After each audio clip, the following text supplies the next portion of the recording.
Good call. So now we've got a French Bruce Campbell who definitely has a robotic arm and possibly can kill people by throwing playing cards.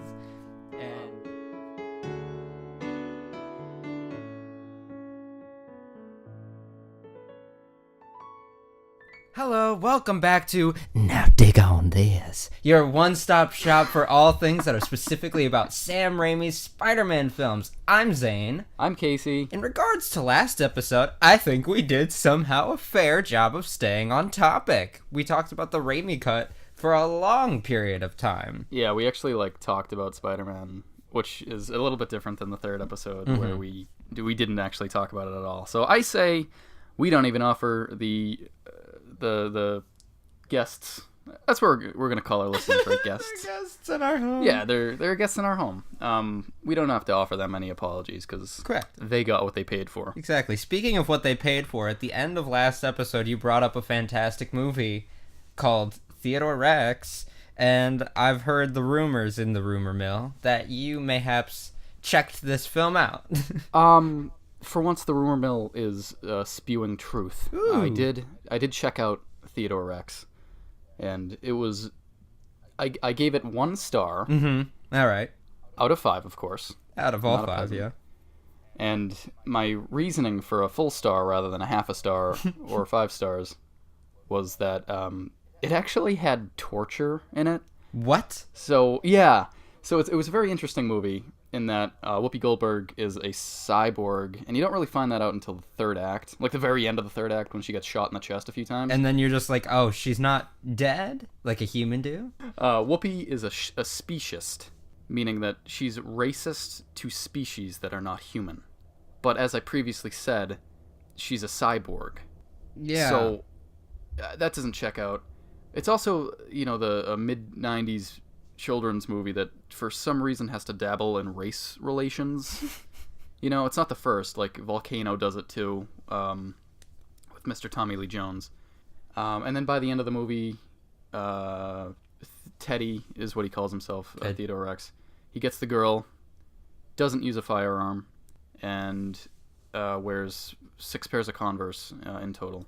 Is the whole movie just a PSA about how you can solve your problems without guns? Yes. All right. It is. It's also a statement against racism or speciesism. Spacious.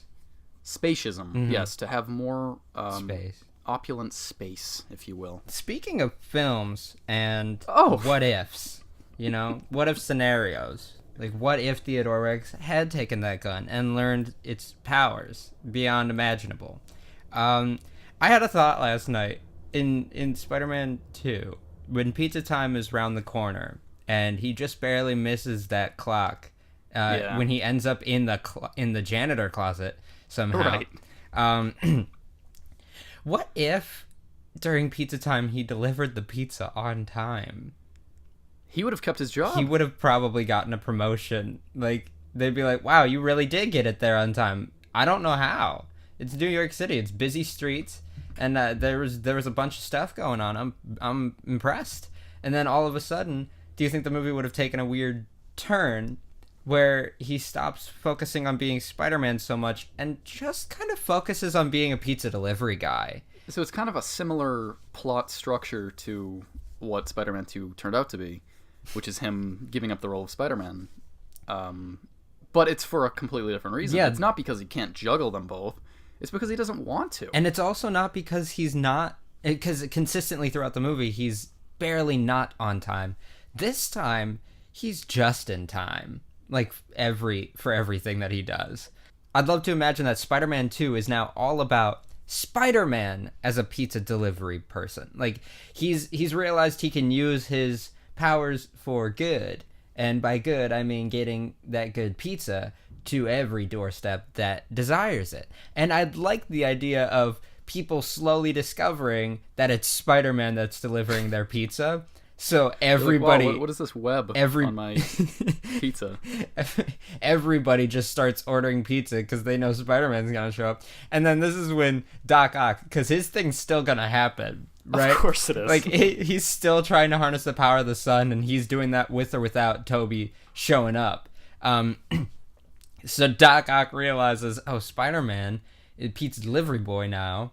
I might as well order a pizza, get Spider-Man to come here. And conflict starts to arise. Battles are fought. But in the middle of the battle, just when you think Tobes is about to win, he gets a call and he's got to deliver a pizza in 30 minutes or less. Now, the real conflict, because you've added that clock. There's a very key thing in writing screenplays, and that is you add the clock so that you feel the intensity of, okay, so this, our hero, really does have a certain minimal amount of time that they can get this done. And if they don't get it done in time, then we don't know what's about to happen. So now, can we change Spider-Man's name to Justin Time? Justin Time. Hi. Justin Time. Hi, I'm Justin Time, and that's his super. So I love this idea. He doesn't lose his Spider-Man powers. In fact, he has them and he's using them every single day of his life. But he's just not saving people. He's like actively just being a successful pizza delivery man. Yeah. And I dig that. Is he wearing his costume still, or does he have like a pizza costume? No, okay, maybe like he has like a pizza shirt on over his costume. I really like the idea now that you just gave me. I forgot he starts kind of losing his powers. So, what if like he's swinging to try and deliver a pizza, and then all of a sudden, bada boom, can't swing with web anymore, and he's like, oh no, now how am I gonna make it on time? And now I love the idea of everyone in New York City just watching Spider-Man sprinting on foot with a pizza in his hand. so now people just like, oh, Spider-Man doesn't swing there when he's delivering pizza. Like, there's no huge conflict for everybody around him. They just think, oh, okay, so he doesn't swing when he's delivering pizzas. Like, oh, that's a weird choice. Leg day. It's leg day for Spidey, so he has to run. Spidey leg day. The whole because like even Spider-Man has to work out, you know. The whole what he just wakes up after getting bit by a spider and he's muscular. Get real. Yeah, get real. Oy vey. Is he all right, so in this speculative universe of pizza of just in time Spider-Man, Harry dies then. Because if Spider-Man is not there to save him during Doc Ock's harnessing of the sun experiment, Harry's dead. Okay. So how does that weigh on Peter? So this is really interesting. How does it weigh on Peter? It's definitely going to weigh on him probably about as much as Uncle Ben, and he's going to blame. Oh, so not very much. Yeah, and he's going to blame. He's going to blame Doc Ock for it because he wasn't there fully to see if it was an accident or not. So he's going to think, oh, Doc Ock, because now he's going to see him as a monster, he's going to think, oh, he did this on purpose to try and kill these people. It's kind of like Green Grobby all over again, out of nowhere. Oh my god. So now Green Grobby. He's really going to just want to finish off Doc Ock. Is Aunt May or Mary Jane going to end up dead? Because of... I like the idea now. Okay, hold up. Now I've got the idea. So I don't know if Mary Jane or Aunt May would die specifically because he wasn't somewhere. But if there was a situation where it was like the Dark Knight scene where he's got to save either Harvey or Rachel, but it's either Aunt May or Mary Jane, but also he has to deliver a pizza. Fuck. So obviously pizza first. Pizza first. And then he decides. And then he's got like 2 minutes left to get to either Aunt May or Mary Jane. So it's like he could save both Aunt May and Mary Jane, but if he doesn't deliver the pizza, he's going to lose his pizza job. And he's never been late to delivering a pizza, so he's got to do the pizza first. And also in this beautiful future that we're talking about here, he wouldn't, or rather Aunt May would not have to lose her house. Right. Because Peter has a great job where he's getting paid very highly. Because he's getting these pizzas out there in like 5 minutes or less. Yeah, he's doing great. He's doing a great job. He has the power of web. So she's not losing her house. So she's not going to be Aunt May is not going to be at the bank later in the film where she's denied a bank loan. Right. And then that means that Doc Ock is going to be there, but he's just going to steal that shit and take some other old woman and probably drop her off a building, and she's going to die. So basically, we are removing all the conflict from that movie. We're removing all the conflict, but causing a lot more pain on civilians. Yeah, and then Mary Jane, let's see, she is still going to lose her gig. Mm-hmm. Oh wait, no, that's the third movie. Oh, she's got her gig, but she has the gig. He She just has the never gig. shows up in time to see it. Right, and this time he can see it. Oh my god! So then he and Mary Jane start a really like happy relationship Oh my god! because he can actually like provide for her. Yeah, he's got enough to provide, and he's showing up to the show, and he's seeing her perform. And everything is great in their relationship, and We are. Yeah, go on. and at the end of everything, like, so wait, he would have gotten away with proposing. They'd be married right now. Right. And then if they just would they go out for coffee still if he didn't need to tell her that he wanted to end it? Yeah, sure. They would go out to coffee. Okay. Harry's dead at this point, so he doesn't need to find Peter Parker. Okay, so You know? wait a minute. So Doc Ock wouldn't go after Peter. No, he wouldn't. That's oh my god, because Literally taking away. We're scrubbing this movie of all of its conflict. so I'm both right now realizing why they didn't have him deliver the pizza on time, and why they should have had him deliver the pizza on time. I love that this is all stemming from Pizza Time, which is him. You know, it's pizza time. The cutest scene in the movie. Mm-hmm. And if he did deliver that shit on time, So this is the Pizza Time universe. The universe. this is the Pizza Time this universe. is the universe where the pizza's on time. This is as if we were able to actually get the Pizza Time title for the podcast rather than have a few white dudes with a boring and uncharismatic pop culture podcast. Sorry. Oh. Oof, throwing shade. The odds of them listening to this, who knows? Dangerously low. Just incredibly low. So Peter and Mary Jane are married. I've got to keep notes.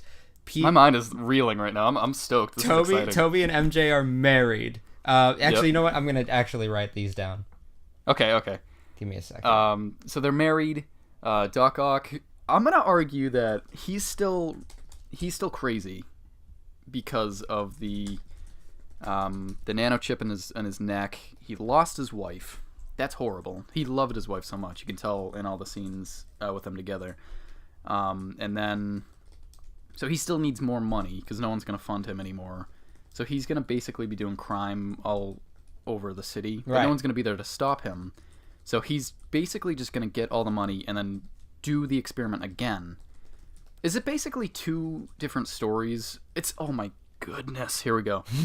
So Spider-Man 2 is about the dichotomy of Peter and Spider-Man at the same time. It's about Doc Ock and Spider-Man. You know, it's like the brilliant scientists, Peter and Doc Ock, and basically how they kind of juggle their lives, I guess, right? Isn't that what it's kind of about? I guess. Like Peter, like Doc Ock is the perfect version of what Peter wants to be, and then he gets crazy. Okay. So it's like the good versus evil.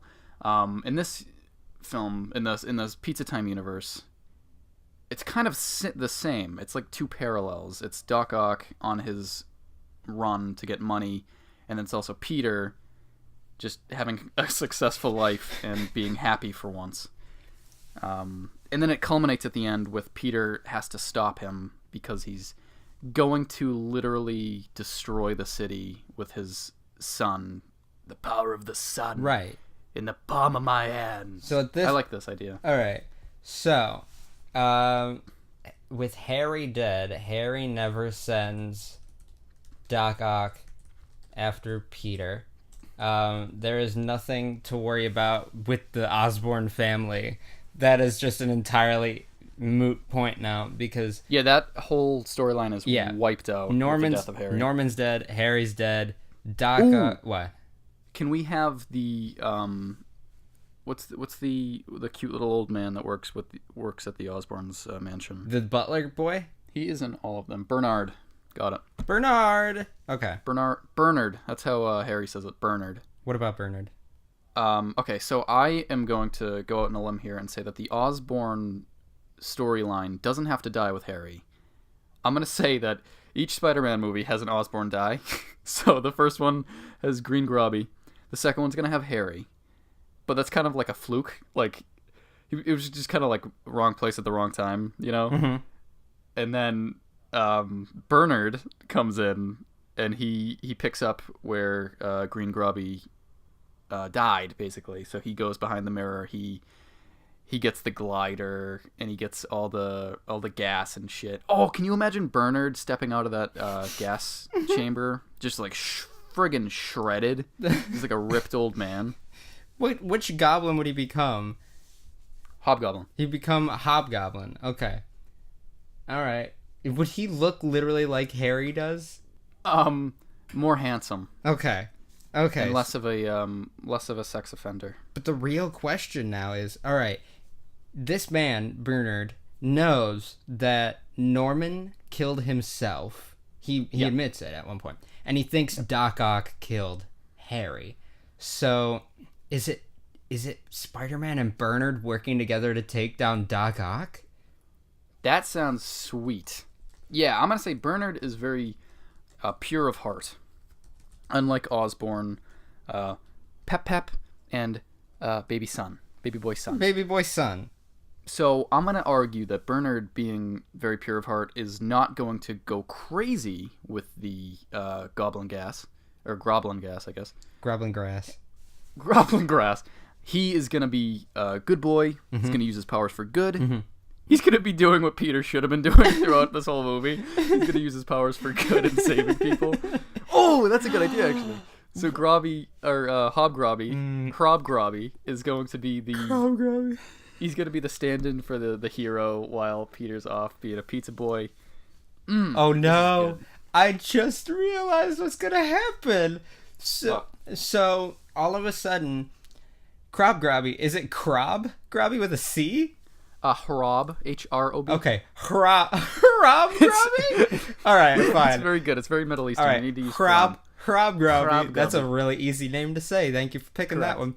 Hobgrobby is going to start doing all of Spider-Man's dirty work, actually saving people around the city. People are going to just start to see Spider-Man as the pizza delivery boy, your friendly neighborhood pizza delivery man. And then Hobgrobby is going to become kind of New York's finest superhero. If we jump to Spider-Man 3, yes, then with tensions high, he's married to MJ. He's thinking, you know what? Maybe I could move on from like the superhero career since Hobgrobby is taking over for me. We're gonna first. It's like Eddie Brock is gonna get his job at the Daily Bugle because Pete's not gonna need it because he's got a fine sustainable job running at the pizza shop because he's getting paid like no one's business at this point. He's the best deliverer in the business. You know, he's stepping in. He's getting all the tips. He's just doing it. So Topher Grace not gonna become Venom because he's not gonna go to the church because he's not gonna need to stop Pete. But no, his whole life is going to be so much better, too. Yeah, We're basically making everyone more happy in this universe, which is exciting. So Brock is he's gonna be dating Gwen Stacy. They're going to be super happy. Oh my God, unless she dies and falls off the building. Because is Hobgrobby going to save her when the big crane thing breaks the building? Okay, so if Topher Grace is not Venom and just living a good life and is also with his girl, has great job, etc. And then Spider-Man boy, Petey, is going to be with his... Spider-Man boy is going to be with his gal pal. And they're just good pals right now because, you know what? Tobes is like... respecting this photographer that he kind of freelances alongside, but he's not mad at him because he's not stealing his position anymore. They're totally friends. Yeah, they're totally friends, which means that they totally double date sometimes. I like to imagine because that symbiote finds its way to Tobes first. I like to imagine that instead of it finding its way to Tobes, where Tobe and Topher, the T boys, are on a double date, and Grobby is out stopping some crime. He falls upon this meteorite capsule that's got the symbiote in it, and now we're gonna get a venomous Grobby who's going to. I think if it didn't find, I don't think it would find Peter because he wasn't out with MJ per se. He would be out with Topher and Gwen Stacy, and he doesn't want them to know about his Spider-Man powers. So he's gonna be on like a real date, not hanging up in a web in like the woods or wherever they are when that happens. I'm gonna have to disagree with you. Do you think that I say that well, he doesn't have to be on the double date right now, Mm-hmm. because in Spider-Man 3, the meteorite falls, and there's largely no explanation for it. Mm-hmm. Nor is there an explanation why Peter was out there with MJ in the first place. So we Okay. could keep that, Okay. and then Peter just becomes a bad boy pizza delivery man. So we can keep the jazz slang. I like this. Yeah. Keep the jazz slang. Keep him just being a sassy motherfucker. Okay. And dancing also. So scenario now is MJ's just working that good club, that jazz club, and is it just Peter's going with Gwen and Topher to the jazz club, and he's like, here, Topher, let me dance with your girl real quick to impress my girl, and then it's all just actually a dance for MJ, except she's really into it and everybody's okay with it.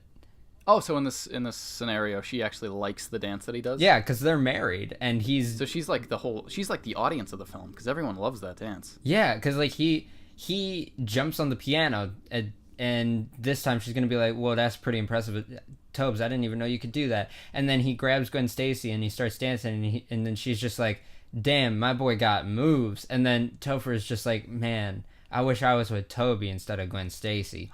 And then Wow. and then there's like, because you can feel his cool guyness just oozing off of him, and There's a lot of sexual tension. yeah, between all four of them. Yeah. Interesting. I can sense it now, and I'm watching this film unfold in my brain, Mm-hmm. of course, and I like it a lot. I like that Spider-Man 3 is keeping the main story beats of Spider-Man 3, whereas our Spider-Man 2 Pizza Time universe is completely different. Yeah. But I did just realize a key factor. So, Grobby is taking Spider-Man's position as full-time superhero. Yeah. So Grobby, you're right. If we're X-naying everything I said before, when Gwen Stacy's falling, Grobby's gonna save Gwen Stacy. Okay. That following day or week or whatever, however much time it is, it's not going to be a parade for Spider-Man. It's going to be a parade for Grobby. It's going to be a parade for Grobby. And then Grobby's going to kiss Gwen Stacy. So, that's hot. So, like, Topher's going to get jealous. And then Topher's going to want vengeance on Grobby, not on Spider-Man. But I don't think he would go to the church just because of a kiss, right? Nah. He's probably... He's a man, so he's going to be very overly sensitive. So they're just going to have like a small little relationship bump over the situation. Yeah, it's actually just going to get resolved in the next scene. It's like the end of a romantic comedy. Mm-hmm. There's like a small, like, there was a fight, and then the next scene is just resolved. And then there's still going to be that sexual tension of when Gwen Stacy's got like her arms around Tobes when he's at dinner proposing to MJ. But like, it won't ruin the proposal, but you'll still be able to tell that there's like a bunch of sexual tension between everybody. Yeah, because MJ's eyeing Gwen. She's like, damn. Right. And Gwen's eyeing Tobes, and she's like, damn. And then Tobes is eyeing Bruce Campbell. Yeah. As the French waiter. Exactly. And he's like, God damn. So I don't mind that at all. Do In you think Bruce Campbell comes into play at all, or is his role gonna maintain, or is his role in the Spider-Man films going to stay just a small cameo in one scene? I think for the betterness of everybody, we need to figure out between our Spider-Man 2 and 3 universe how to expand his role. All right. So he's a doorman at a theater in Spider-Man 2, and he's a French waiter is Spider-Man 3. Yes. How do you think he made that jump? So, That's a good question. Spider-Man in Spider-Man 2 is doing very well for himself, making lots of money. He's doing really well. Do you think that... Okay, what about this? Because he's getting to the show on time. Every time he's just in time. And he's making tons of money, so Bruce is just like, you know what? I kept the doors open like just until right now, just for you, because I knew you'd be right on time. And then Tobes is like, appreciate that much, Brucey. Here, buy yourself something nice. And he tips him. But he tips him every time he goes to the show. And he keeps tipping him handsomely because he's making like a good amount of dough. So, and not Does just he pizza say, find dough. me some shade Yeah. when he does it, when he hands him Find money? me some shade. Sir, Find it's some shade. all of the lights are off everywhere you sit. You're going to be just okay. And he's tipping him enough. Do you think he tips him enough that he decides, you know what, I have enough, I could start my own French restaurant? Wow, he starts the restaurant. Yeah, okay. He starts the restaurant and he's like, but I want it to be legit. So I'm going to start taking French lessons. And Take a French lessons. That's my best French accent. that's your best French? Do you know any French? Oui. Ooh. That means pee. Does it? Yeah, like peeing out of your ding. You're clever. Thanks, Dad. Okay, so Brucey needs to learn French to make his place feel more natural. So, where else does he go at this point to learn good French? Well, if we're going to incorporate this belief from earlier on that we read where Wolverine was almost in Spider-Man 2, Oh my God, yeah, that's true. considering that He's Petey Canadian. is right on time for everything, I think Peter would have been right on time when they were like, oh, where's this costume? We need it right before film starts rolling. And he would show up and he'd be like, I just found the costume. He'd be like, perfect, throw that bad boy on, Hugh Jackman, get on out there. And then, bada boom, Wolverine's in here. Well, we've just incorporated the X-Men. Now there's a man, I don't know if he's fully French, but I believe he's from New Orleans. Gambit. Gambit seems... Channing Tatum. Yeah, Gambing Tatum seems seems pretty French a lot of the time. And so I think that I think Gambit could teach him the ways of, if not French, he could teach him the heart of the cards. So either way, he's winning. Jesus Christ. So now we've got Bruce Campbell. He's learned the French accent. We don't know if he ever learned French from Gambit. So it's a hidden mystery of whether or not Brucey now knows how to speak French or how to kill people with playing cards. I like that he doesn't even attempt to learn the language. He just aces that accent though. Yeah. Good for him. He knows where his priorities lie, and I appreciate that in a man. So at this point, we've got a potentially superhero level Bruce Campbell running a French restaurant filled with so much sexual tension. It's a French restaurant, so there is going to be palpable sexual tension. Anyway, are we since the Evil Dead movies are in the Raimi universe? Do we think that's the same Bruce Campbell, or is that a different Bruce Campbell? Ooh. As Ash loses his hand, and I don't think that our Frenchman in the restaurant nor the doorman have lost any of their limbs. Feed me anything about Evil Dead. Does he replace the hand with something? Evil Dead, yeah, he puts a small chainsaw on his hand, and then he uses that to kill the Deadites. But he also, in the medieval landscape of evil Army of Darkness, he creates a robotic hand and it's basically the strongest hand in the world because he crushes like a piece of metal with like nobody's business. Okay, I do think that they're the same people then, because in our Spider-Man 2 universe, with Doc Ock not being stopped at creating new things, I do believe that he would have created a new arm for good call. Bruce Campbell. Yeah. Good call. So now we've got a French Bruce Campbell who definitely has a robotic arm and possibly can kill people by throwing playing cards. And he's pretty much just like he's like our undercover Deus Ex Machina if we need one. Like he'll come in and he'll fucking save any day. Would anybody end up... All right, first off, would Peter ever go to the church? Would he have a reason to get rid of the symbiote? I don't think so anymore. No, he's notoriously an atheist, so he would never do that. Because he doesn't need to... Like, he didn't hit Mary Jane now. He didn't lose his friends or family. He's just a cool guy. So he's not... He would never strike her. He's not, like, threatened into thinking, I need to get this suit off of me. So he's just cool guy Pete. So we've removed Venom from the movie. One thing that we have to figure out, though, now is Sandman. Oh, yeah. Does Sandman still end up becoming Sandman? Or is there a situation that we've now set up in which he just gets to be with his daughter or gets arrested again? Do you think Doc Ock makes it out of Spider-Man 2 alive? Or does he kill himself?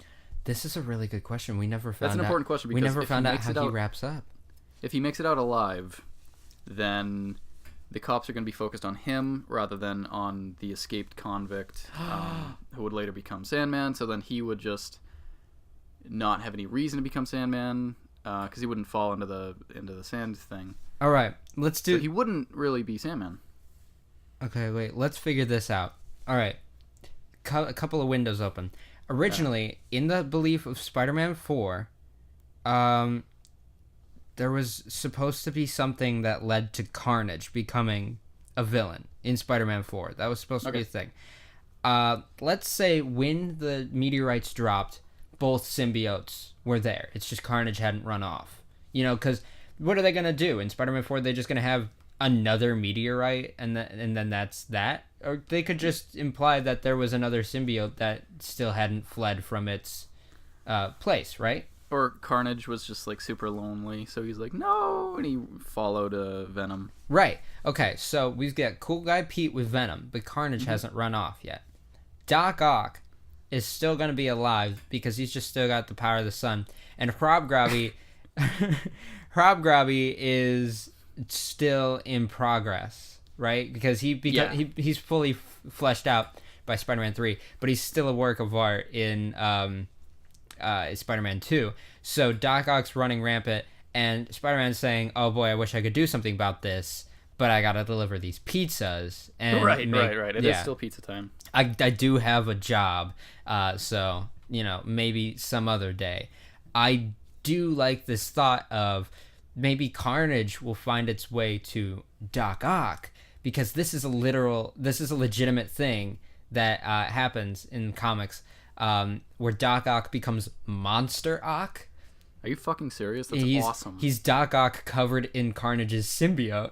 Oh my goodness. And so now when that starts to happen, like a cliffhanger at the end of Spider-Man 2, there's that, and then we see Hobgrabby exists, and we're just like, oh, Spider-Man 3 is going to be awesome because it's going to be Hobgrabby versus Monster Ock. Is it still called Spider-Man 3? It's called Spider-Man 3, Hobgrabby versus Monster Ock. It's like... It's not about Spider-Man anymore. It's entirely like Spider-Man isn't Spider-Man. Spider-Man is Tobes, and Tobes is super stoked about being a pizzaman. Spider-Man 3, they got my name wrong. It's Hobgrabby. Oh, boy. That's it. Okay, that's it. All right, so now Spider-Man 3 starts... Sandman escapes from prison, is not chased by the cops because they're focused on Monster Ock. They've sent all their units out to stop this King Kong of a man destroying the city. Oof. So this man just like runs off, sees his daughter, and then the girl's like, I don't want you in my house. And then he does what we joked about, which is when he climbs out the window and he just sits there outside the window. He just sits there. He's a literal squatter. He's going to squat there. He's going to stay there. He's going to live there. And so now there's conflict of like he can see his daughter, but he's not allowed. It's like the movie 6 Feet Apart. Oh yikes! Where he can see his daughter, but he can't be inside the house with her. So she can come outside and see him, but he can't go inside and see her. By the way, it's 5 feet apart.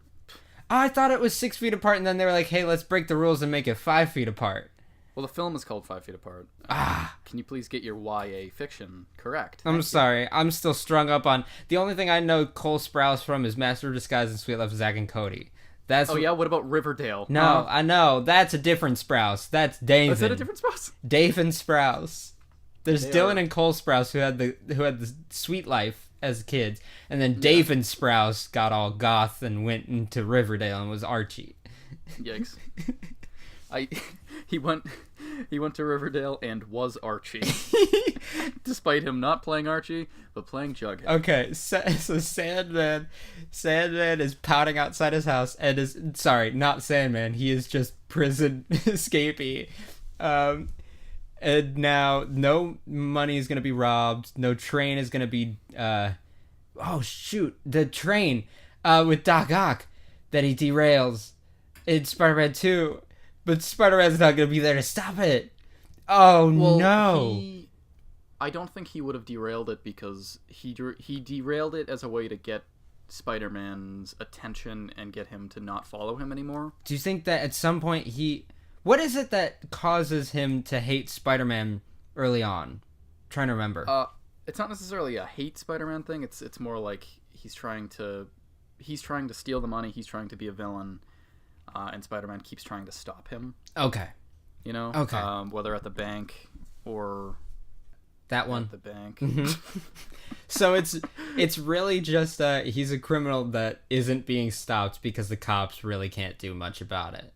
Yeah, but at the same time, he's kind of a crazy boy. So let's just say for shits and gigs that he derails a train just cause. Okay. Just 'cause he can. If he does, no one's saving that train. No, those people are all gone. Mm-hmm.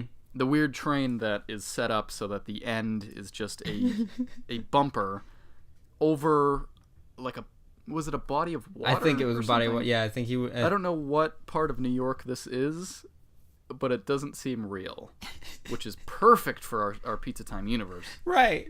I think it fits very well. And by the way, non-Sandman is named Flint Marko. Flint. Okay. What's Believe his it or not, we forgot because he's just so gosh darn interesting in the movie. Is his name? Sorry. His real name is Thomas Hayden Church, right? Yes, it is. Okay, I love that. He's the church that they go to to get Venom off. They go to Thomas Hayden's church. Did you just hear what I said? They go to get Venom off. They're gonna get him off. Yeah, they're gonna get him no. off. Excellent. Okay. Well, now that it's Cool Guy Tobey, I guess that's where he wants to do his biz. They're gonna Because he's such a masturbate Venom. rebellious man. Except and now it's not just Toby, it's Toby and Topher and Gwen and MJ all going into Thomas Hayden's church. Okay, I want to see MJ with Venom. I want to see MJ with Venom, and I want to see what kind of antics would ensue. Do you think? Would she just be a badass? Yeah. Like on stage, like she's. Some people are divas. They don't get their way. She is just a badass. I mean, I would love to see that. She would presumably become She-Venom, which would make her, pretty gosh darn badass. What an interesting name for a female character in a comic book. It's almost as if they got the idea from, I don't know, She-Hulk. She-Hulk, another very interesting and feminist character. How do we When make you this Hulk? differentiate the genders. How do we make this Hulk feminine? Just tell him, She-Hulk. What's your name? She-Hulk. And my name is Him Hulk. Him Hulk. No, because when you're in a comic book, you're obviously going to be a dude. Until you're Big, strong dude. until you're called She. So it's like She Mary Jane, because Mary Jane is presumably just a weird name for a guy until we're told otherwise. Yeah, that's the patriarchy, my guy. We got to topple that shit. One thing we haven't touched yet is the fact that in Spider-Man 3, he's still gonna have the pizza job, and he's still gonna need to be delivering pizzas. Yeah, no, basically his character arc is over after he marries Mary Jane. Mm-hmm. Because he has nowhere to go, really. We could include the conflict of Mary Jane and he are trying to have a child, maybe. You know, they're at that point. They're financially stable enough where they can raise a kid. That's so true. they do that. But it's complicated when Mary Jane becomes She-Venom. Mm-hmm. So they have a little baby Venom. So Carnage is on Monster Ock at the beginning of Spider-Man 3. If you wanted to make it weird and have She-Venom be the thing that's giving birth and not MJ. Because I think... Alright, are we just saying, like, the the symbiote kind of just rubs off, so it's cool guy Pete and She-Venom together. Yeah. So it why spreads. not? It's not like a full handoff. It's just a spread. So they're just the coolest couple in town. Yeah, but we're gonna try to make this a little bit more pleasant, because that's the whole point of the pizza verse right now, the pizza time verse. It's more pleasant, so there's less conflict and everyone's happy. It's not gonna be eating away at Mary Jane, No. like we wished it would. It just makes them cool. Yeah, in the Raimi cut, like we thought it would eat Topher Grace, and then Tobes would pull out a skull. That would have been badass. That would have been badass. But in this one, it's kind of just it's like a symbiotic relationship. It's like a symbiotic steroid. Exactly. So she's just kind of. Oh, would she turn badass though? Yeah, of course. Okay, That's cool. the rule Okay, of the symbiote. It's the badass gene. All right. So you've got badass Mary Jane and badass Petey Boy. Does she wear leather? Oh yeah. That's important. So if she's cool and he's cool, if they give a birth to a symbiotic cool baby, maybe they give birth to Toxin. But in this realm, since it's not raised by Venom and Carnage to become chaotic and like basically as chaotic as the sun that Monster Inc. is trying to control, it just becomes the most little badass half alien, half human boy known to man. And so Toxin grows up within a world of knowing Monster Inc. is out there, because Hrobgrobby, how good do you think Hrobgrobby's handling the Monster Inc. situation? He's probably handling it well. So Peter Parker had time to grow and learn in Spider-Man 1. And then Hrobgrobby is learning in Spider-Man 2. So I guess by the time the third one comes around, he's pretty well versed. He's pretty well in beating the shit out of people. Do you think it's like an even match, or like Hrobgrobby's going to be able to take care of Monster Inc.? It is an even. Monster Inc. Has the upper hand until the third act, when Baby Toxin comes in, one two punches him. Yeah, that's what I was thinking.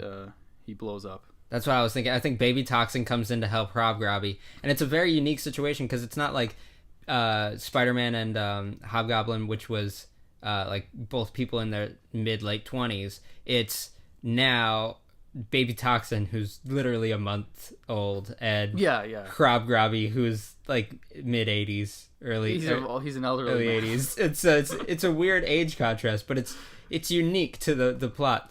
Tobes would still give like a piece to Dr. Connors to look at for the symbiote, be like, what is this stuff? And Dr. Connors would like, look into it and be like, whoa, this thing has uncontrollable power and it is very chaotic.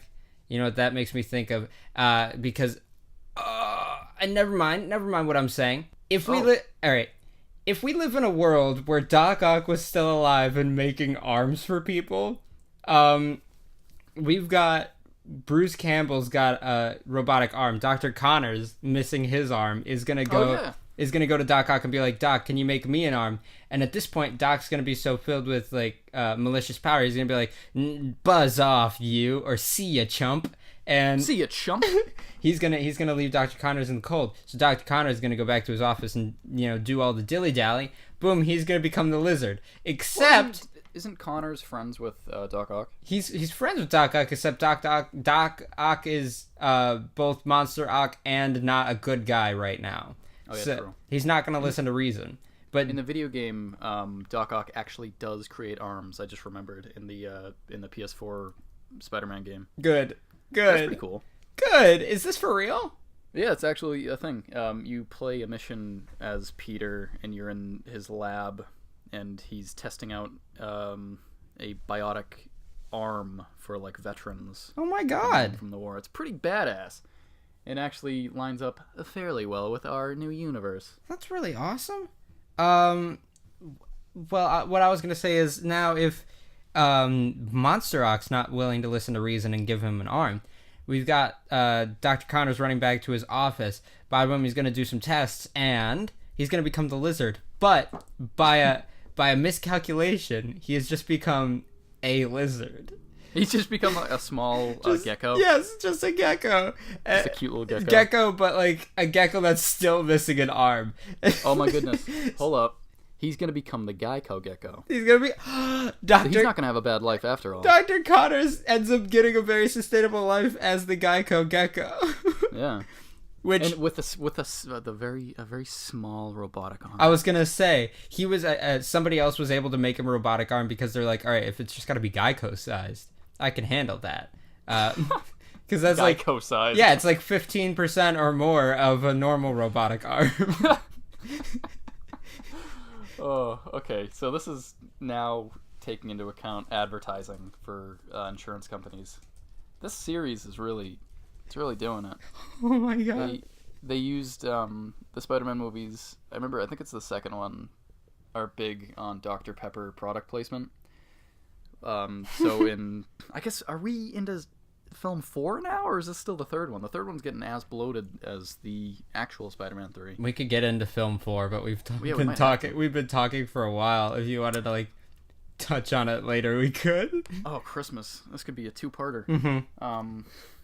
So if we're into film 4 right now and we're including advertising, mm-hmm. are we going to touch upon the Caveman television series at all? Craven. Excuse me? Craven. He's a Spider-Man villain that is basically, he lives in the woods. He kind of looks a little bit like a lion. He sounds like just like a Russian little animal hunter, and he basically hunts Spider-Man for sport.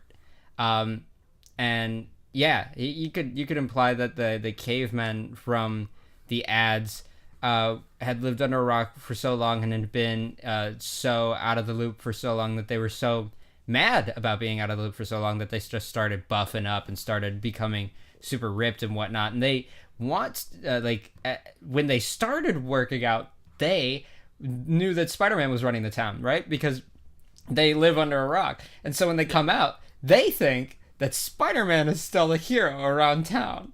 Oh no! How ignorant they are. So it's Spider-Man 4. So Spider-Man's been gone for most of Spider-Man 2 and like all of Spider-Man 3.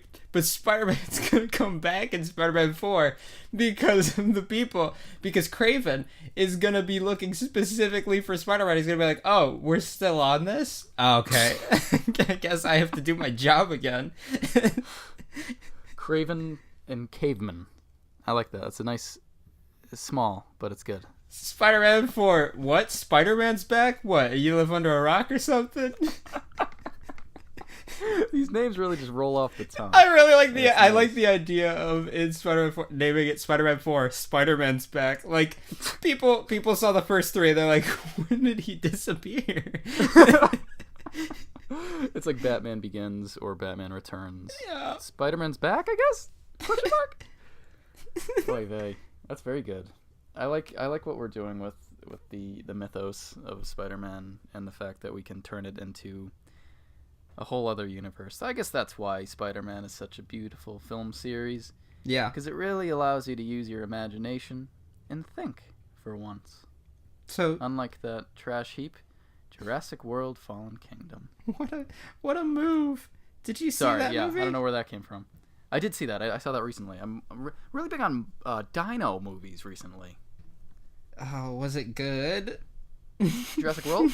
Yeah. Oh, absolutely not. Good. No, it was less enjoyable than Theodore Rex, and Theodore Rex felt like I was putting a nail in my eye. Oh man. Because unless you want to see a movie where Chris Pratt looks off at a volcano with his eyebrows furrowed, and his lips kind of pouty, mm-hmm. you won't find much in the movie. That makes sense. Did we talk about this last week? I don't know if we talked about it or just talked about seeing it. I feel like we might have. All right. And I think I said the exact same thing. On the cusp. I was just upset. On the cusp of repeating ourselves, I think we should finish while we're like strong, because we've had a good strong rant here. You're right. Okay, so Zane, I think that about does it. We might have to go next week and continue this conversation, or hopefully we don't. It's either or. Thank you very much for listening. Zane, do you have anything to add? Just make sure that if you order a pizza, if you live in New York, just be ready for what's coming, and also expect that maybe he's delivering it on foot, because maybe you're a we're boy at that from point. Queens, deliver a pizza and use your webs. I don't know. All right, well, see ya, chumps.